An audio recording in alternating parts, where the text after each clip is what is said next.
বাসা পাল্টানো, নতুন করে নতুন বাড়িতে আবারও সবকিছু গুছিয়ে নেওয়া আসলে অনেক কষ্টের আর ঝামেলার। একটা সংসারের এত এত জিনিসপত্র সবকিছু এখন বাসায় তোলা হবে, আর এগুলো সব গুছিয়ে নিতে হবে আমাদেরকেই। আবারও এই বাসায় সুন্দর করে একটা সংসার গুছিয়ে নিতে হবে। এতগুলো রিক্সা ভ্যানে করে আমাদের সব মালপত্র আনা হয়েছে, আর আঙ্কেলরা এগুলোকে উপরে উঠিয়ে দিচ্ছে। এই বাড়ির রুমগুলো এখনো ফাঁকা আছে, তবে একটু পরে সবকিছু সাজানো গোছানো হয়ে যাবে। যদিও আজকের মধ্যে সবকিছু গোছানো সম্ভব না, তবে ফার্নিচার গুলো আজকেই সেট করা হচ্ছে। সবচেয়ে কষ্ট হবে আমাদের জামা কাপড় গোছাতে, এত এত জিনিস। জামা কাপড় আজকে মেবি গোছানো পসিবল হবে না, 3-4 দিন লেগে যাবে এই সংসারটা সুন্দর করে গোছাতেই। এই বাসায় টোটাল 3টা বেডরুম, সব রুমের জিনিসগুলো বুঝিয়ে দিচ্ছি কোন জিনিস কোন রুমে আসবে। আসলে বাড়ি চেঞ্জ বিষয়টা খুবই ঝামেলার। যারা শহরে ভাড়া বাসায় থাকে তারাই বুঝবে এই কষ্টটা। গ্রামে নিজেদের বড় বড় বাড়ি থাকা সত্ত্বেও শহরে এসে এইভাবে ভাড়া থাকতে হয় শুধুমাত্র চাকরির খাতিরে। সুন্দর একটা বাড়িতে সবকিছু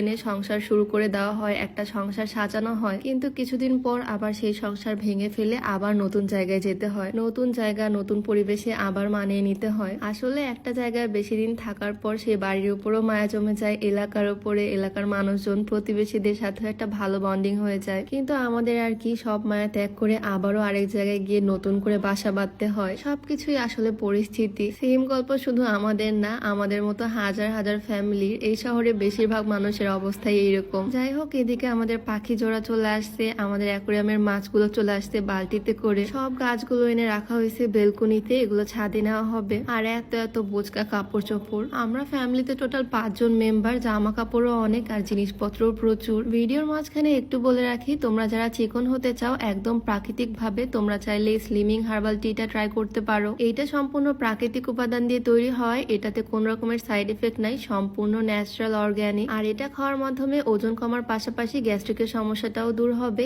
এই হার্বাল স্লিমিং টিটা তোমরা পেয়ে যাচ্ছ বিউটি বাই লিম ফেসবুক পেজ থেকে। তাদের হোয়াটসঅ্যাপ নাম্বারটা আমার স্ক্রিনে দেওয়া থাকবে, চাইলে তাদের সাথে যোগাযোগ করে এই প্রোডাক্টটা পারচেস করে ফেলতে পারো। পেজটা আমার ডিসক্রিপশনে মেনশন করে দেওয়া থাকবে। কাজকর্ম করতে করতে প্রায় দুপুর হয়ে গেল। ভোরবেলায় রান্নাগুলো করা হয়েছিল যাতে আজকে সারাদিন এই নতুন বাসাতে আর কোনো রান্না বান্নার ঝামেলা না করতে হয় এত কাজের মধ্যে। বেশি করে রান্না করে একদম বক্স ভর্তি করে নিয়ে আসা হয়েছে, সেগুলোই আজকে দুপুরে খেলাম। আর তারপর আবারও শুরু হয়ে গেল কাজ। আজকে সারাদিন সবাইকে কাজের উপরেই থাকতে হবে। আমার ননদিনী ছোট্ট বেডরুমে ছোট্ট একটা ফ্যান লাগানো হলো, তার পড়ার টেবিল, তার একটা সিঙ্গেল খাট, সবকিছু মিলিয়ে সে নিজের মতো করে নিজের রুমটা গুছিয়ে নিচ্ছে। বাট এদিকে ড্রয়িং রুমের অবস্থা খুবই খারাপ, সব জিনিসপত্র এনে এখানেই পালা দেওয়া হয়েছে। সবকিছু আস্তে আস্তে গুছিয়ে নিতে হবে। আর জানালাগুলোতে নেট দিয়ে দেওয়া হচ্ছে যাতে আমাদের ডোরা বেবি বাহিরে যেতে না পারে। ওর একটা বদ অভ্যাস আছে, জানালার গ্রিল দিয়ে বাহিরে চলে যায়। জিনিসপত্র টানাটানি করতে করতে ডোরাও আজকে একদম ময়লা হয়ে গেছে, ওকেও গোসল দিয়ে দেওয়া হলো, আর তারপর হেয়ার ড্রায়ার দিয়ে শুকিয়ে দিচ্ছে।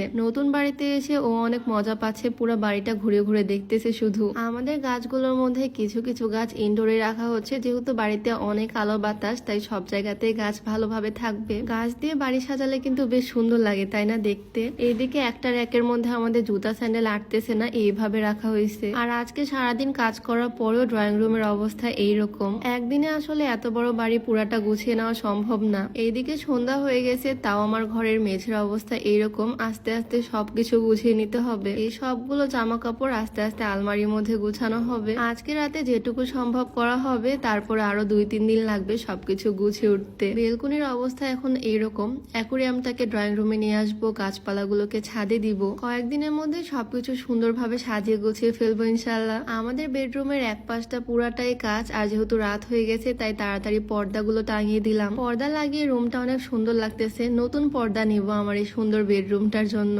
তো আজকে সারাটা দিনই প্রচুর ব্যস্ততার মধ্যে গেল। আরো কিছুদিন লাগবে বাড়িটাকে সুন্দর করে সাজাতে। তোমাদের সাথে সম্পূর্ণ সাজানোর পর ভিডিও শেয়ার করব। তো আজকে ভিডিওটা এখানেই শেষ করছি। সবাই ভালো থাকো, সুস্থ থাকো, দেখা হয়ে যাবে নতুন কোনো ভিডিওতে। সবাইকে আল্লাহ হাফিজ।